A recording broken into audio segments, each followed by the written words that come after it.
Bonjour, aujourd'hui on va travailler sur les angles et l'utilisation du rapporteur. Alors, tout d'abord, un angle, il va falloir distinguer plusieurs types d'angles. Donc un angle, c'est composé d'un sommet et de deux côtés. Ce sont deux demi-droites qui portent l'angle.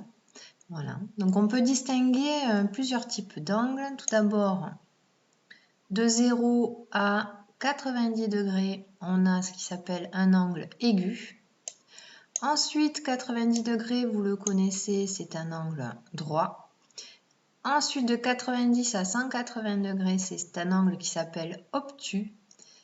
Et 180 degrés, c'est un angle plat.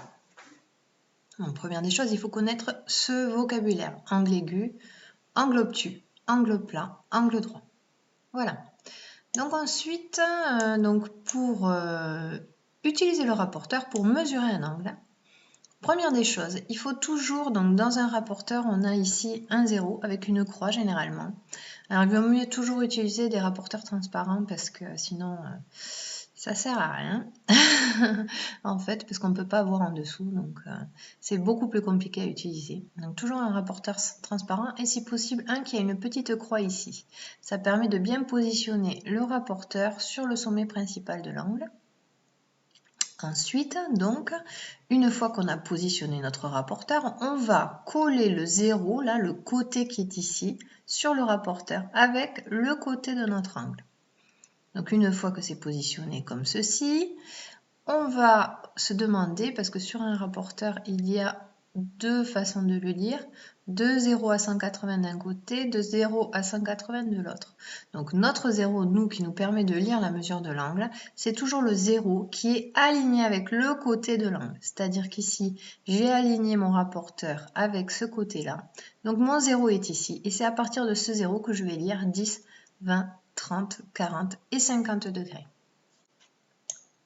Si j'avais positionné mon rapporteur dans l'autre sens, vous voyez, ici, donc le sommet est toujours aligné à la croix du rapporteur. Ensuite, je superpose mon rapporteur avec ce côté de l'angle, le côté de droit, on va dire. Bon, je ne sais pas comment vous le voyez. Et ensuite, donc ça veut dire que ici, le 0 se lit de ce côté-là. Et je remonte 10, 20, 30, 40, 50. Donc vous voyez, c'est pas la même graduation que je suis en fonction du côté et de l'alignement du rapporteur. Une fois que j'ai lu les 50 degrés, il faut toujours vérifier son résultat. Donc en fait, là, je me dis, est-ce que j'ai bien un angle aigu ou un angle obtus? Moi, j'avais à mesurer un angle aigu. Je trouve 50 degrés. Donc mon résultat est logique.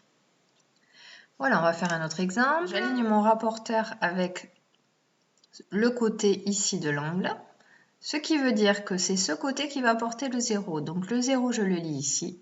Et à partir d'ici, je remonte 10, 20, 30, 40, 50, 60, 70, 80, 90, 100, 110, 120 et 130. Donc j'ai 130 degrés à partir de ce 0. Je vérifie mon résultat. Je vois que j'ai un angle obtus. Et 130 degrés, ça représente bien un angle obtus. Si j'avais pris mon rapporteur dans l'autre sens, j'aurais aligné mon rapporteur avec l'autre côté. Du coup, le 0, il est ici cette fois-ci. Et je reprends 10, 20, 30, 40, 50, 60, 70, 80, 90, 100, 110, 120, 130. Et donc, je lis bien 130 degrés sur mon rapporteur. Donc, on peut le prendre de deux manières différentes. Le rapporteur, ça peu importe. Ce qu'il faut, c'est vraiment se demander où est mon 0 avant de commencer à mesurer. Et bien sûr, il faut s'entraîner. Alors, on va commencer par se souvenir de comment nommer un angle. Donc, premier angle, angle 1 ici, le sommet principal c'est E. Et donc, du coup, le E sera central dans le nom de l'angle. Et donc, on pourra le nommer AEB ou BEA. Et c'est un angle droit, puisqu'il y a un petit carré ici, ça veut dire que l'angle fait 90 degrés. Deuxième angle ici, pareil, le sommet principal c'est E. Donc on va pouvoir le nommer AED ou DEA. Ce qui importe, c'est que le E soit central. On voit que l'angle fait plus que 90 degrés, donc c'est un angle obtus.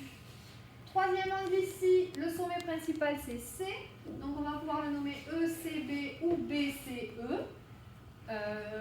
On voit qu'il fait moins de 90 degrés, donc c'est un angle aigu. Ensuite ici, exercice suivant, on veut savoir si OT, donc on trace la bisectrice de l'angle XOY. Alors une bisectrice, en fait, c'est une droite qui partage un angle en deux angles égaux. Donc sur notre figure, ici, on a 62 degrés, 59 degrés et Z. Donc sur notre figure, si on trace la bisectrice de X ou Y, ça va être une droite qui va le partager en deux angles égaux.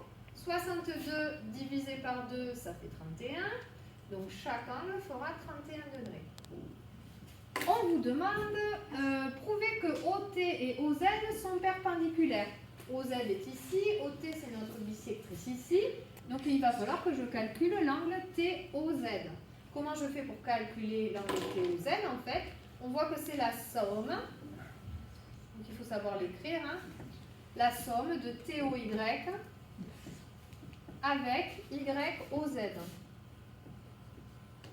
Et on fait le calcul. Donc ici c'est une somme. 31 plus 59, 90. Et si l'angle TOZ fait 90 degrés, ça veut bien dire que la droite TO et la droite OZ sont perpendiculaires.